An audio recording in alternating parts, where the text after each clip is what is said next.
My family deliberately skipped my 9-year-old daughter's birthday party, leaving her in tears. 2 days later, my mother demanded $5,000 for a vacation I wasn't invited on. They thought I was just a walking ATM to be abused. So I gave them $5, and then I made one quiet phone call to a forensic accountant to audit the family trust I control. This is where the story truly begins, and you won't want to miss what happens. Make sure you're subscribed to see it through to the end. We're always curious. Where in the world are you all watching from today? Let us know in the comments.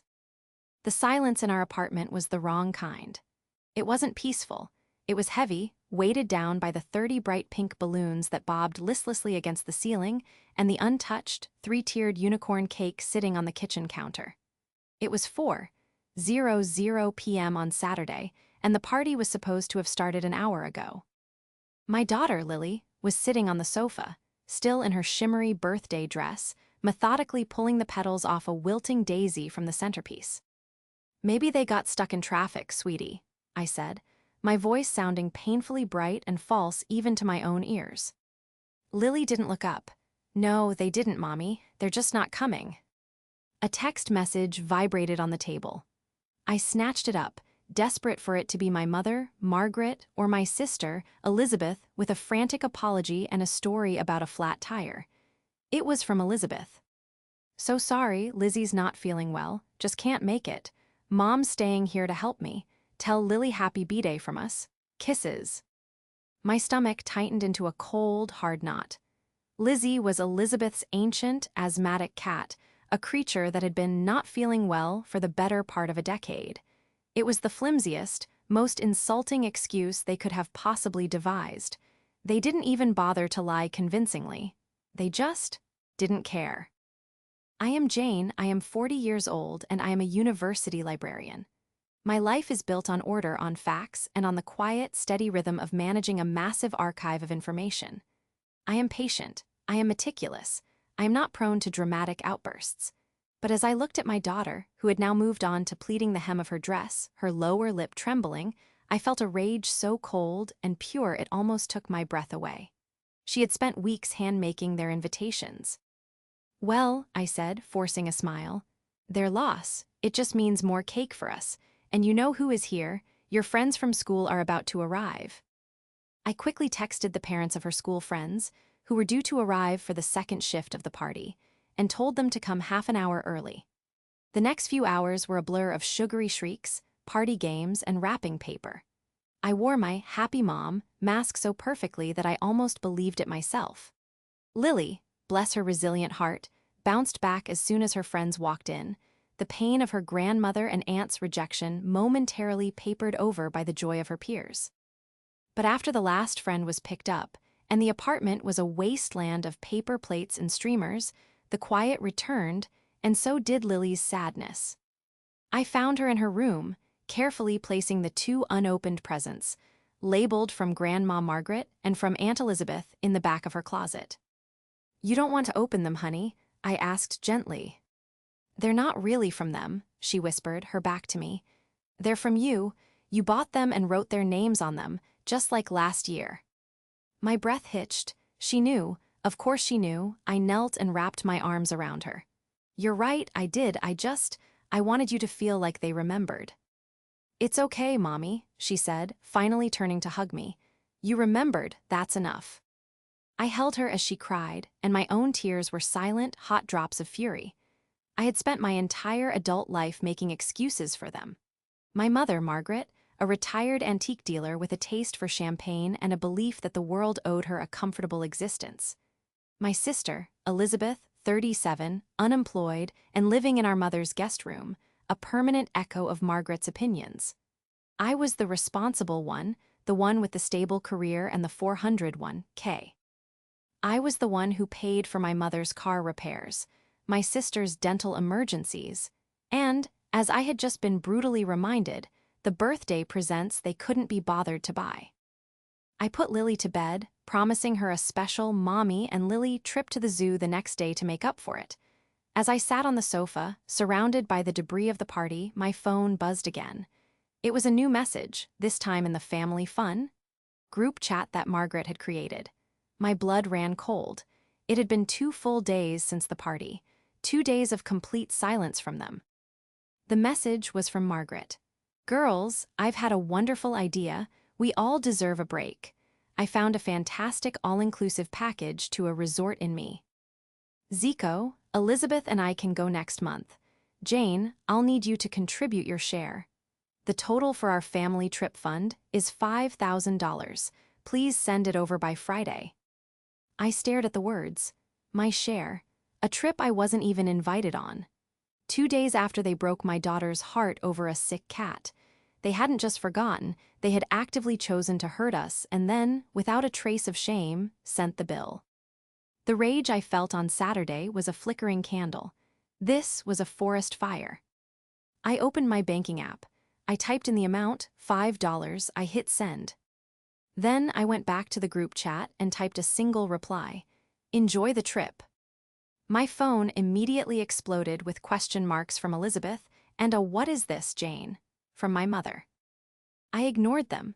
I opened my laptop and went to a folder I kept bookmarked, the one labeled Grandma's Trust. I was the trustee for my grandmother's, Margaret's mother's, estate and care fund. I managed her nursing home payments, her medical bills, and all her expenses. My mother had access to a small, secondary account for incidental purchases for my grandmother. For years, I had a nagging feeling about that account. A suspicion. A series of receipts for antique vases and comfort items that seemed far too expensive. But it had been a feeling, an intuition. Now I had a reason. I opened my email and began to type. I knew a man, a partner at a major accounting firm, who owed me a favor after I'd helped his son with a complex archival research project. "Dear Mr. Henderson," I wrote, "I am the trustee of my grandmother's estate. I have reason to suspect financial mismanagement of a subsidiary account. I would like to hire your firm to conduct a full, independent forensic audit of the last 5 years of spending." I hit send. Then I turned off my phone, walked into my kitchen, and finally cut myself a very large slice of unicorn cake. The betrayal was complete, but my response was just beginning. The next morning, my phone was a minefield. I'd woken up to 37 missed calls and a scroll of texts so long it made my thumb tired. They ranged from Elizabeth's panicked pleading to Margaret's incoherent rage. "Jane, what was that? A joke? Mom is furious. You know she's on a fixed income. This is so disrespectful. After all I've done for you. You are a cold, selfish, ungrateful child, Jane. You will be hearing from me." The final one, sent at 3:15 a.m., was just, "I am your mother."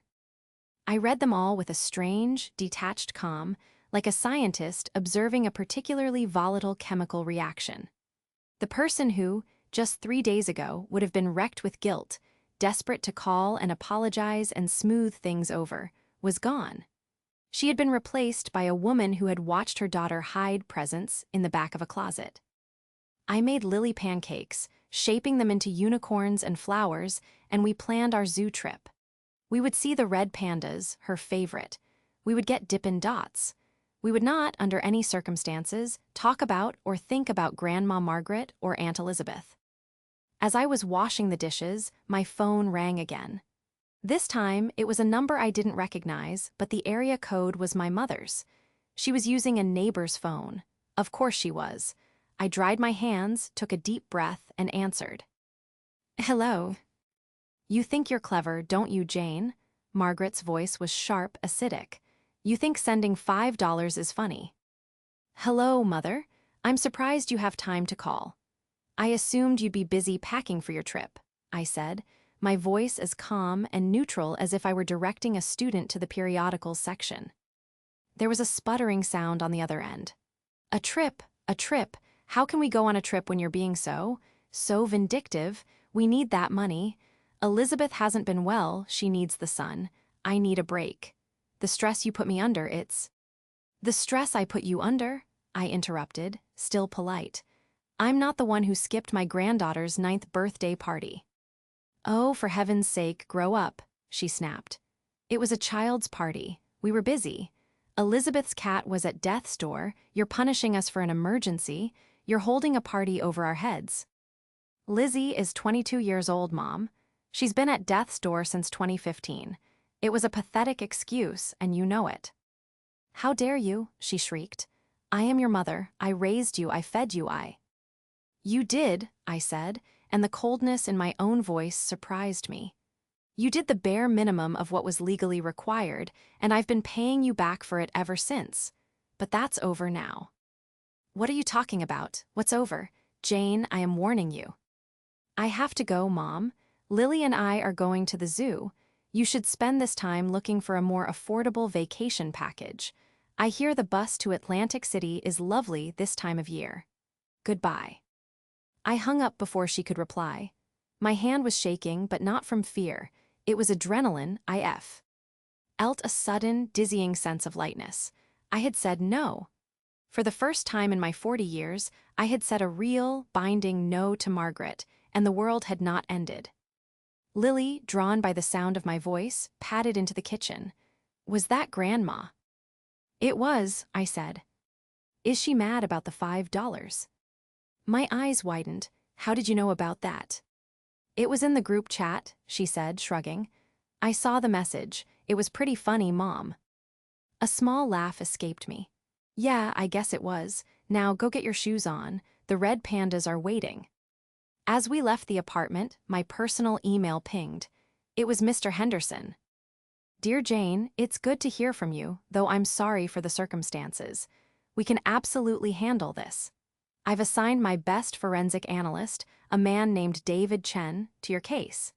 He will be in touch shortly to get the account details and your written authorization. This will be handled with the utmost discretion. We'll find out exactly what's been going on. I smiled, slipping the phone into my pocket.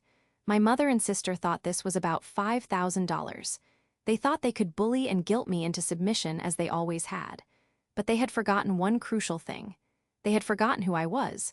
I wasn't just responsible Jane, the family ATM. I was Jane, the university librarian, the trustee of the entire estate.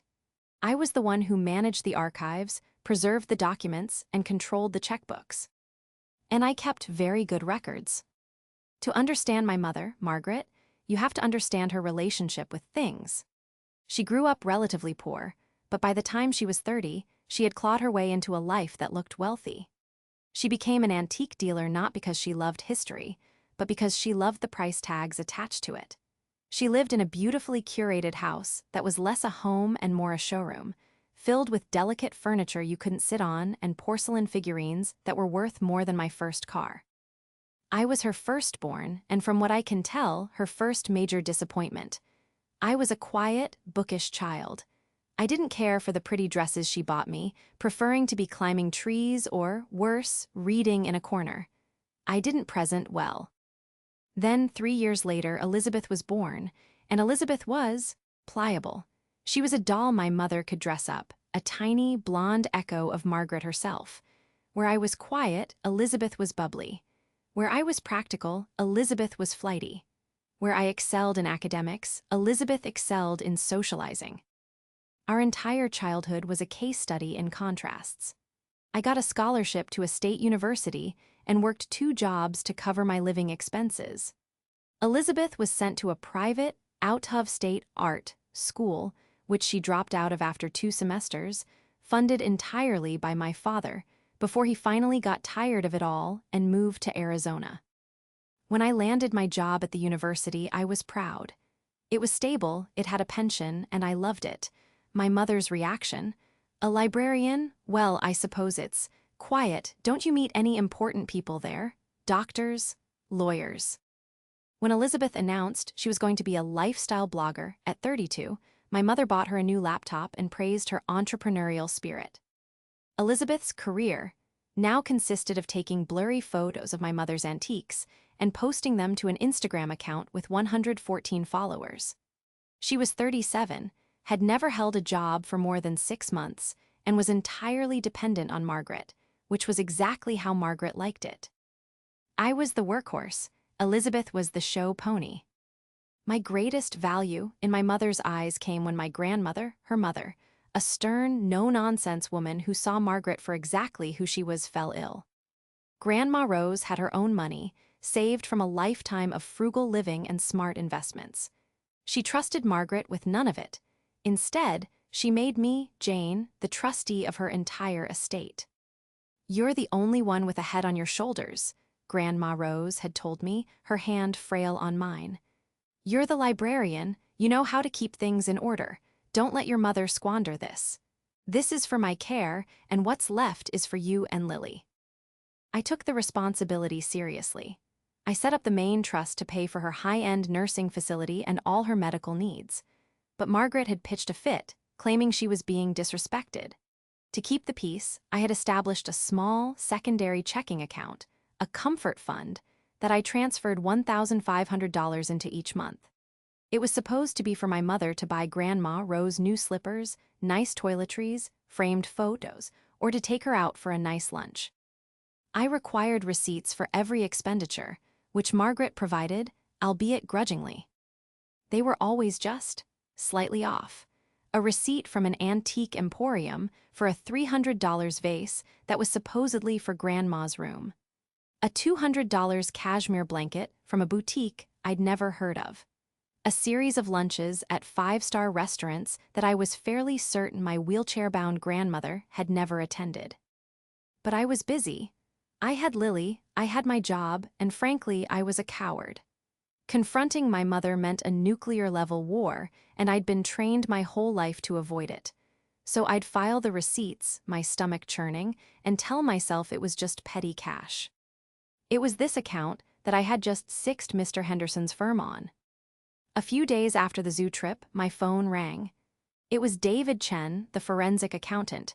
His voice was all business, crisp and professional. "Ms. Evans, David Chen, I've received your authorization and the preliminary bank statements. I've already found. Well, I've found a lot."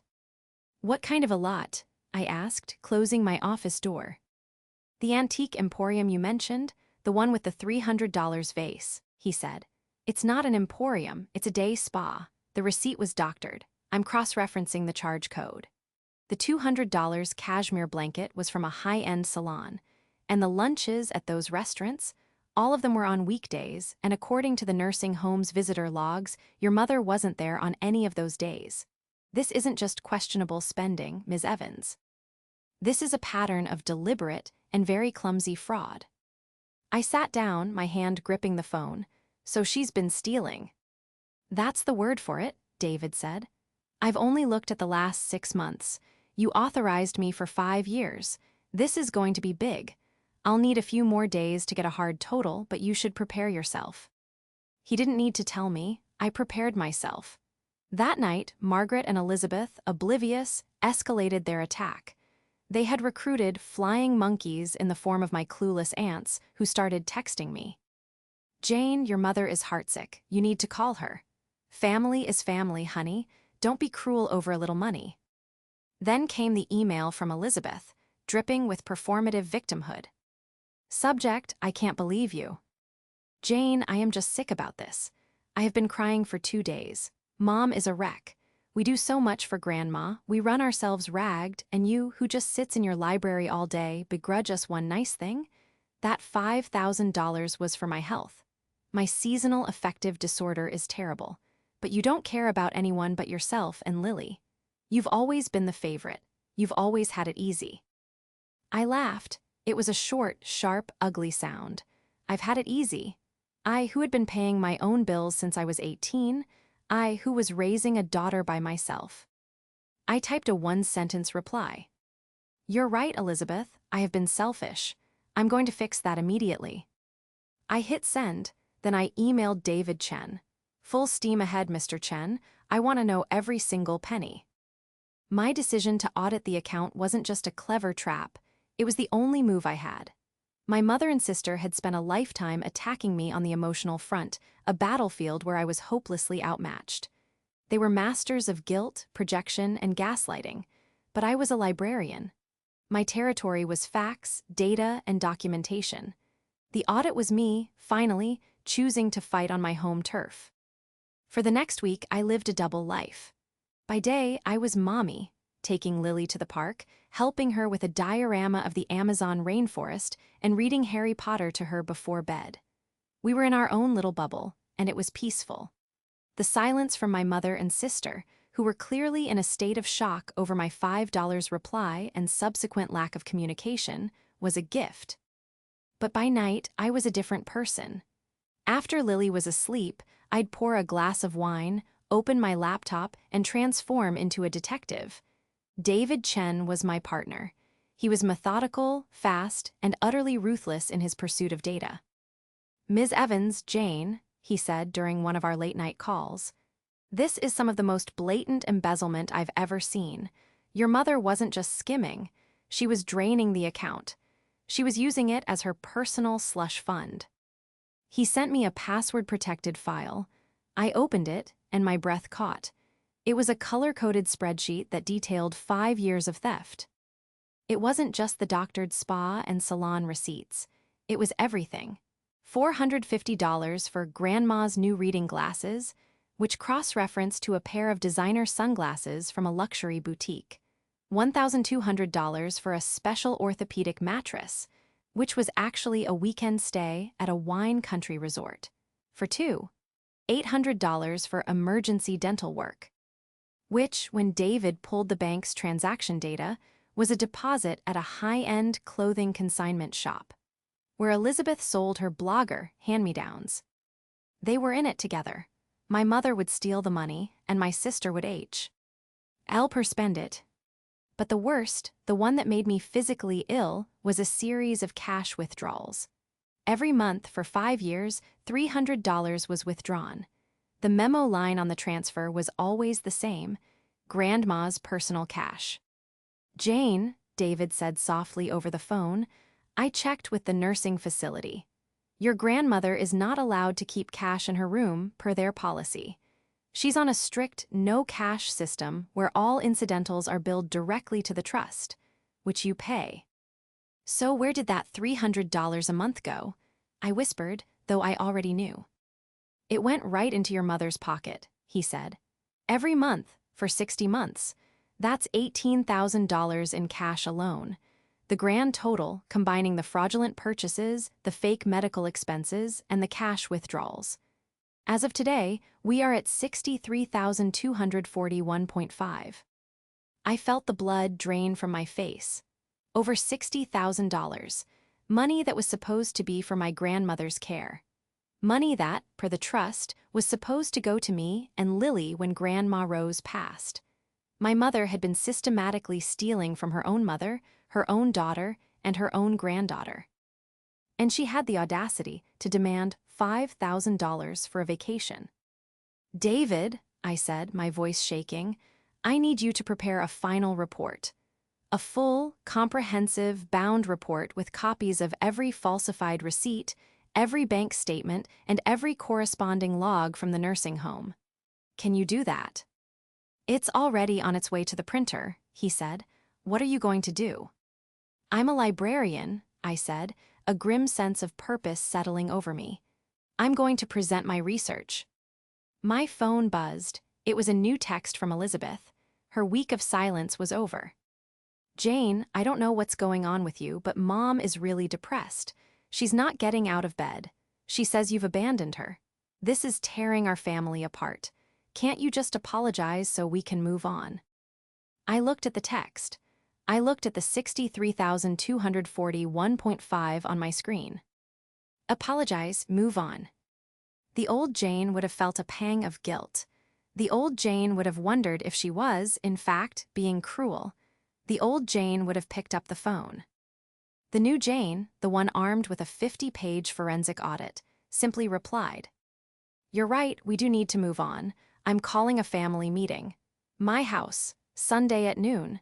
It's time we discuss the family trip fund in detail, and please be on time." Elizabeth's reply was instantaneous. "Oh, thank God, we'll be there. Thank you, Janie." I could almost hear the relief in her text. She thought I was caving. She thought I was going to give them the money.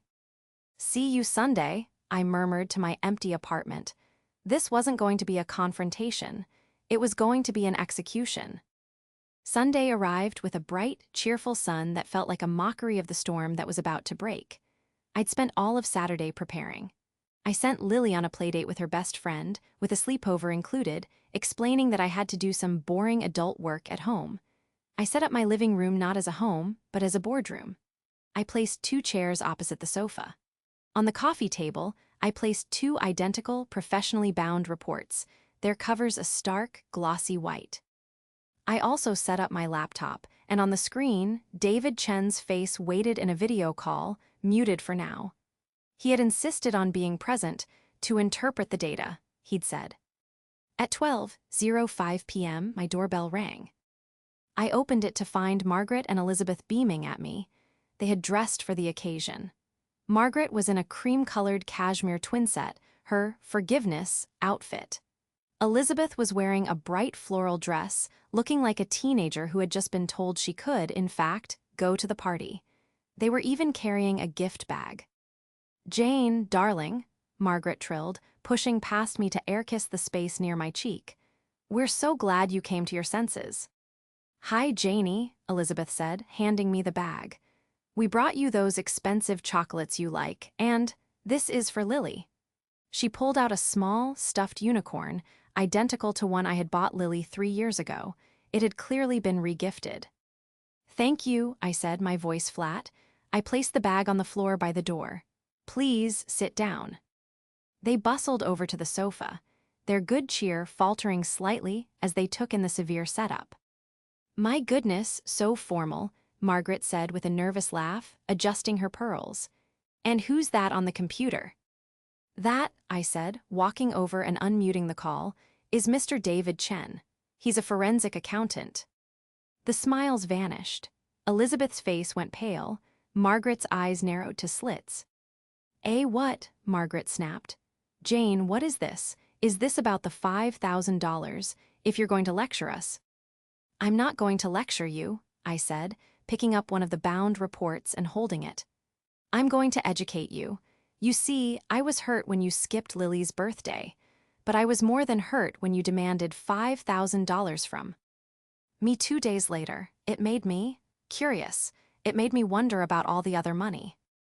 "What other money?" Elizabeth whispered, looking at her hands. "We don't have any other money." "Oh, but you do," I said. "Or rather, you did.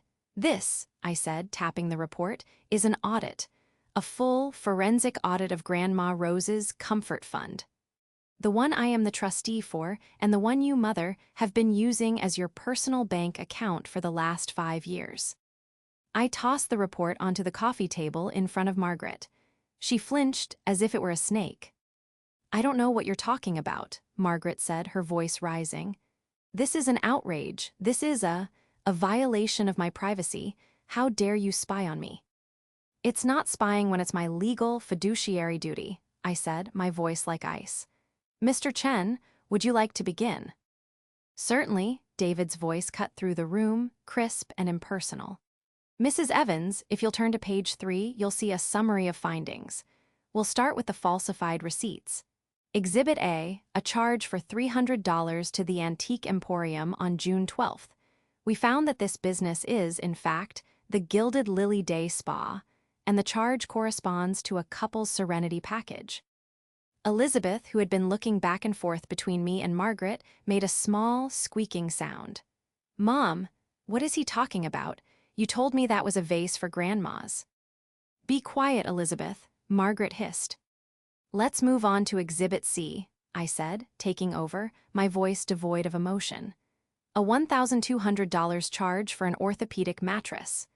This was, in fact, a 2-night stay at the Oakhaven Vineyard Resort. For 2. I see from your credit card statement, Elizabeth, that you bought a $200 bottle of wine from their gift shop that same weekend." Elizabeth's face crumpled. You said that was a work trip, for your blog." "I am trying to build a brand." Elizabeth shrieked at me, as if that explained it. "And finally," I said, my voice dropping, "let's turn to page 30. The cash withdrawals. $300, every month, for 60 months, taken in cash. Money that was supposed to be for Grandma. $18,000, Mother. Where did it go?" Margaret just stared at me. her face a mask of pure, unadulterated hatred. "This is nonsense," she finally exploded, leaping to her feet. "It's all lies. You paid him to say this. You're trying to cut me out of my own mother's life. You've always been a jealous, spiteful girl." "They're not lies, Mom," I said. "They're numbers, they're bank records, they're receipts, they're visitor logs. It's all in the report. And Mr. Chen has the digital originals of everything." You can't prove any of it," she threatened, her voice trembling. "I can," I said quietly. "And I will. You've been stealing from your own mother. You've been stealing from me. You've been stealing from Lily. The total, as of this morning, is 63,241.5. Elizabeth let out a sound, a half sob, half gasp, and buried her face in her hands. 63,000? Oh my God, Mom. Oh my God. "Shut up, Elizabeth," Margaret screamed. "She's lying, she's a liar." "I'm not," I said. "And now we're going to discuss repayment." Margaret's head snapped up, her eyes were wild. "Repayment? You'll get nothing from me. Nothing. You do this, you file this report, and you're dead to me, you're out of the family. Do you hear me, Jane? You will be alone." It was the threat she had held over my head my entire life. The bomb she always knew how to detonate. You will be alone.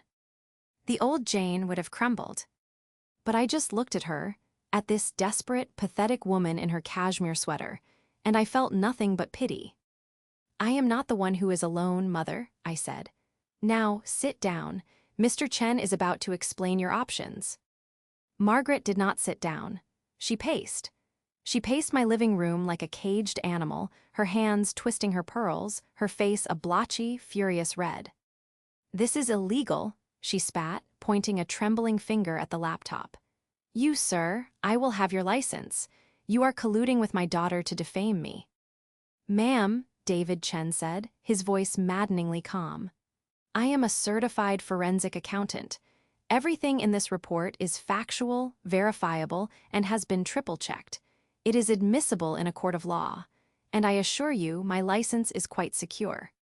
"Court," Elizabeth whispered, her face ashen. She looked up at me, her eyes wide with a terror that, for the first time, seemed genuine. "Jane, court, you're not going to send her to jail, are you?" This was the moment, the pivot. Elizabeth was collateral damage, yes, but she was also a participant. She had enjoyed the spa days and the resort weekends. But unlike my mother, I knew Elizabeth's loyalty had a price, and that price was her own comfort. She was not loyal to Margaret. She was loyal to the lifestyle Margaret provided. "Jail," I repeated, letting the word hang in the air. "You mean for felony elder financial abuse, for wire fraud, for theft? Is that what you're asking, Elizabeth?" "But she's our mother," Elizabeth cried, as if that were a legal defense.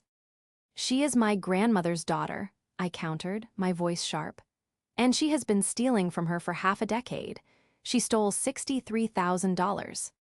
"It wasn't stealing," Margaret shrieked. It was what I was owed.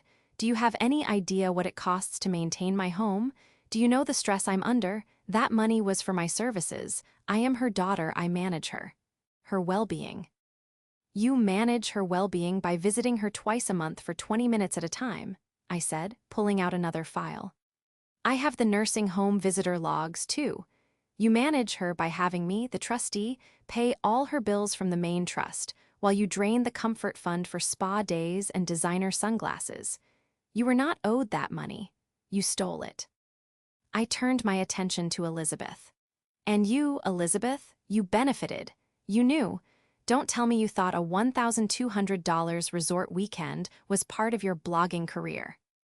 I didn't know how much," she stammered, tears streaming down her face. "Mom just said Grandma wanted her to have a nice time, that you were being stingy, that it was just a little bit." "Was it just a little bit?" I asked, my voice relentless. "Was it a little bit when you skipped your niece's birthday party, breaking her heart, only to demand $5,000 for another vacation 2 days later, a vacation you were planning to pay for with stolen money?" That hit home. Elizabeth's head snapped toward Margaret. "You told me that money was from your dividends. You told me Jane was holding out on us." "Be quiet," Margaret snapped. "You're a fool, Elizabeth, a weak, sniveling fool just like your father." That was a mistake. I saw the flash of fury in my sister's eyes. It was one thing to be implicated in a crime. It was another to be insulted. "I am not," Elizabeth yelled, getting to her feet. "I am not a fool. You're the fool. You're the one who got caught. You've ruined everything." "Enough," I shouted. The word cracked through the room, silencing them both. They stared at me, shocked. I never ever raised my voice. "This is not a debate," I said, my voice low and shaking with controlled fury. "This is a reckoning. David, please continue." David cleared his throat. "As Jane said, there are options. Option A is a civil suit. We file the audit with the court, sue you for the full amount plus damages and legal fees. Given the evidence, you would lose, and your assets, including your house, would be attached." Margaret looked like she was going to faint. "Option B," I said, "is a C. Criminal 1. I take this 50-page report to the district attorney and file a police report for elder financial abuse. They will open an investigation, they will freeze your accounts, and you, mother, will very likely go to prison. Your mother is 90. The judge will not be sympathetic." "You wouldn't," Margaret whispered, finally collapsing onto the sofa. "You're my daughter. You wouldn't do that." "You skipped my daughter's birthday," I said. "You'd be amazed at what I would do. But I am offering you an option C, a way to avoid court entirely." I walked to my desk and picked up a third document, placing it on the table in front of her. "This is a legally binding repayment agreement drawn up by my lawyer. It stipulates that you, Margaret, acknowledge the debt of $63,241.5. It stipulates that upon Grandma Rose's passing, your portion of the inheritance from the main trust will be garnished in full until the debt is repaid to the trust. You will receive nothing. Furthermore, your access to the Comfort Fund is terminated, effective immediately. I am closing the account this afternoon. All future purchases for Grandma will go through me, with receipts submitted beforehand for approval." I also slid a second, smaller document over to Elizabeth. "And this is for you, Elizabeth. It's a promissory note. It states that you acknowledge your complicity and agree to repay the $5,000 you demanded for your trip. You can pay it in installments. I don't care if it's $50 a month, but you will pay it back. To Lily's college fund." Elizabeth just stared at it numb. You're taking my inheritance," Margaret whispered, horrified. "I'm taking back what you stole," I corrected her. "You are not entitled to that money, Mother. You forfeited that right. You have 1 hour to sign. If you don't, I am walking out of this apartment and driving directly to the police station. Mr. Chen has already mapped the route for me. It's an 8-minute drive." I stood up. "I'll be in the kitchen making coffee. You should talk." I walked out, my legs feeling like jelly, and left them alone with the evidence of their crimes. The silence from the living room was a living thing. It was thick, suffocating, and punctuated by a low, furious whispering. I didn't make coffee. I just stood in my kitchen, my back against the refrigerator, and listened to the sound of my family imploding. I could hear snippets. How could you, my house," from Margaret. "You lied to me, you lied about everything," from Elizabeth. "Shut up, you spent it, didn't you? You loved it, the spa, you're just as guilty as I am." Then Elizabeth's voice rose, no longer tearful, but full of a sharp, acidic rage I had never heard from her. "No, I am not. I didn't know. I didn't know you were stealing from Grandma. You're a monster." There was a sharp smack. I flinched, my eyes squeezing shut. My mother had hit her. A beat of stunned silence, and then Elizabeth shrieked. You hit me." "You ungrateful whelp," Margaret roared, "after everything I've given you." "Given me?" Elizabeth screamed. "You've given me stolen goods. You've made me a criminal. I have to pay back $5,000. I don't have $5,000. I don't have $5. My life is over because of you." The living room door flew open, and Elizabeth stormed into the kitchen, her face streaked with tears, a bright red handprint blooming on her cheek. She didn't even look at me. She grabbed the pen I had left on the counter, marched back into the living room, scribbled her name violently on the promissory note, and threw the pen at my mother. "You sign it," Elizabeth hissed, her voice trembling. "Sign it, or I'll go to the police with Jane. I will. I'll testify against you. I swear to God I will." This was it, the final, powerful moment. My mother's greatest weapon, my sister's devotion, had just turned on her. Margaret was truly, finally alone, cornered not just by me, but by the one person she had successfully manipulated her entire life. I walked back into the living room. Margaret was sitting on the sofa, utterly defeated. The fight had gone out of her. She looked, for the first time in her life, like a small, old, and very frightened woman. Her hands were shaking so badly she could barely pick up the pen. She looked up at me one last time, her eyes pleading. "Jane, please, I'm your mother." "I know," I said, and my voice was not triumphant, it was just tired. "And Lily is my daughter. Sign the papers, Mom." She bent over the coffee table, her shoulders slumped. With a shaky hand, she signed her name on the line, acknowledging the debt, forfeiting her inheritance, and relinquishing all control. I picked up the papers. I walked over to the laptop. "Mr. Chen," I said, "we have signatures." "Excellent," he replied. "I'll have a courier come by this afternoon to pick up the originals and have them notarized and filed with your attorney. It's done, Jane." "Thank you, David, for everything." "My pleasure, Ms. Evans," he said, nodding to Margaret and Elizabeth. "Ladies," and his screen went blank. Margaret didn't move. Elizabeth stood by the window, her back to us, crying silently. "You should go," I said, my voice soft. Margaret stood up. She looked around my apartment, at my books, at Lily's drawings taped to the wall, as if seeing it for the first time. She didn't look at me. She walked to the door, took her purse, and left, not saying another word. Elizabeth lingered. She turned from the window, the red mark on her face already turning into a bruise. "Janie," she started. "Don't," I said. "I don't. I can't, not today." "I know," she whispered. "I know. What? What about Lily, the $5,000? I'll get a job, I swear, I'll. Just go, Elizabeth, get a job, pay the money, but right now, just go." She nodded, tears dripping off her chin, and fumbled with the doorknob. She paused, her hand on the latch. "The unicorn, from the gift bag, it wasn't a regift. I bought it last week, before all this." She left, closing the door quietly behind her. I was alone. I walked over to the gift bag I had tossed by the door. I looked inside. Past the expensive chocolates, there was the stuffed unicorn, and underneath it, a small, handmade card. I opened it. For Lily, it read, in Elizabeth's looping cursive, "I'm so sorry I missed your party. I hope you had the best day. Love, Aunt Lizzie." I sank onto the sofa, holding the card, and for the first time in this entire ordeal, I allowed myself to cry. The downfall of my mother, Margaret, was not a dramatic, public explosion. It was, fittingly, a quiet, orderly liquidation. The signed agreement was ironclad. She was cut off. The first consequence was that she could no longer afford her beautifully curated, antique-filled house. Within 3 months, a "for sale" sign was on the lawn. She sold her home and most of her precious things and moved into a small, nondescript rental condo an hour away. She did not call me to tell me this. I found out from my aunt. The second consequence was Elizabeth. Without my mother's stolen funds to support her lifestyle, she was forced to get a job.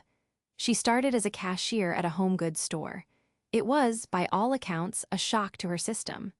2 weeks after the confrontation, a small envelope appeared in my mailbox.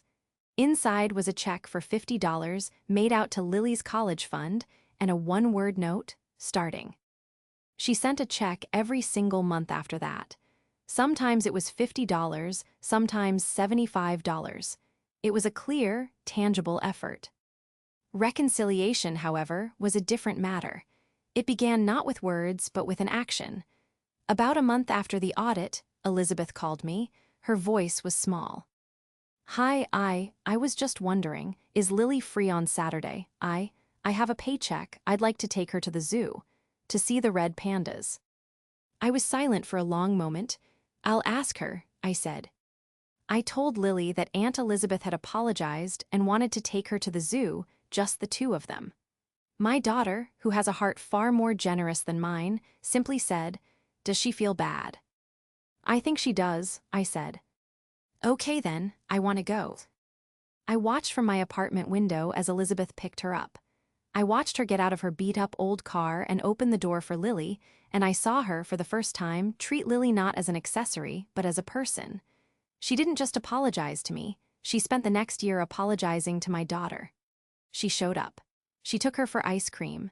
She helped her with a science project. She was, slowly and painfully, building a bridge. As for me and my mother, there is no bridge. She has not spoken to me since that day. When Grandma Rose passed away peacefully in her sleep 6 months later, my mother attended the funeral, sat in the front row, and wept theatrically. She did not speak to me or Elizabeth. After the service, my lawyer handled the estate. Her portion was transferred directly to the trust to repay her debt, just as the agreement stated. She received a check for the remaining $1,400. That was it. The rest of it, the money she had stolen, and the money that was rightfully mine and Lily's, I put into a separate fund. 1 year after that horrible, fake birthday party, I took Lily to the airport. "Where are we going, Mommy?" she asked, bouncing on her toes. "Well," I said, pulling out 2 tickets, "I was thinking we deserved a family trip.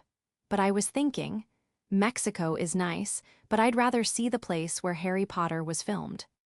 Her gasp was all the thanks I needed. We spent 2 weeks in England. We rode the Hogwarts Express, we saw the castles, and we ate fish and chips by the ocean.